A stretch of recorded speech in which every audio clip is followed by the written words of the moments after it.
Video brought to you by alphatac.com, whose focus is to grow assets against the wind.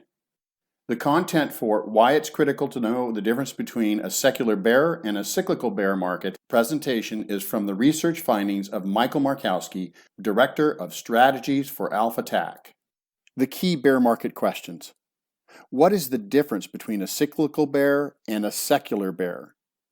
Why is it critically important to know about secular bears? What investing strategies are successful during a secular bear? This chart depicts a 450% increase for the Dow Jones Industrial Composite from 1920 to 2020, an average gain of 4.5% per annum.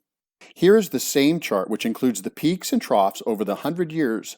The uptrends are secular bulls, the downtrends are secular bears. The stock market moves secularly because of changes in the sentiment of investors and also for the population. For more about sentiment's effect on a market, view 100 Years of Secular Bull and Bear Markets video, which is available at alphatac.com. This table depicts all of the secular bears and bulls from 1802 to 2021. The first secular bear began in 1802 and ended in 1815. The first secular bull began in 1815 when the secular bear ended. The secular bull ended in 1835 and was replaced by the next secular bear, which began in 1835 after the secular bull had ended. Since 1802, the end of every secular bear coincided with the beginning of a secular bull, and vice versa. The shortest duration for a secular bear since 1802 is 8 years. The two shortest were the 1835 and the 1853 secular bears. The longest and most brutal secular bear began when the Great Depression began. It lived for 20 years. The shortest secular bull, the 1921 to 1929, lasted 8 years.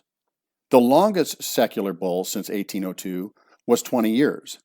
The average lifespan for a secular bear is 11.6 years, and for a secular bull is 14.3 years. The average annual return for a secular bear was just shy of 1%. The average annual return for a secular bull is 15.3%. Secular bulls have a slight lead over secular bears for the 218 years since 1802. Secular bulls accounted for 114 years, while the secular bears accounted for 104 years. The 1929-1949 secular bear declined by 61.4%. A 65.7% decline for the 1966 to 1982 secular bear.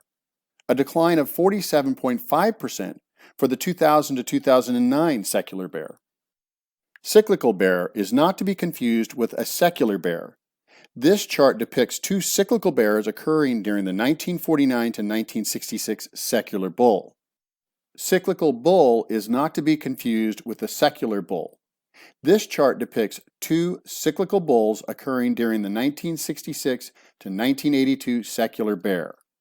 It took 26 years for the Dow to climb back to its 1929 high. It took 25 years for the Dow to climb back to its 1966 high. It took 25 years for the Dow to climb back to its 2000 high. AlphaTac, Secular Bear Investments Lifeboat.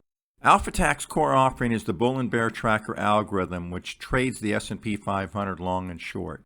From 2018 to November 2021, the Bull and Bear Tracker produced a gain of 215% versus the S&P 500's gain of 56%. The Bull and Bear Tracker outperforms in declining markets. The yellow shaded area of the chart depicts that the BBT gained 34.9% versus the S&P 500's loss of 14.33% for the fourth quarter of 2018. The yellow shaded area on the right, which covers the crash of 2020, depicts that the BBT gained 56.12% versus the S&P 500's decline of 21.09% for the first quarter of 2020. For more information on AlphaTac's secular bear products, including junior unicorns and microcaps, etc., go to alphatac.com.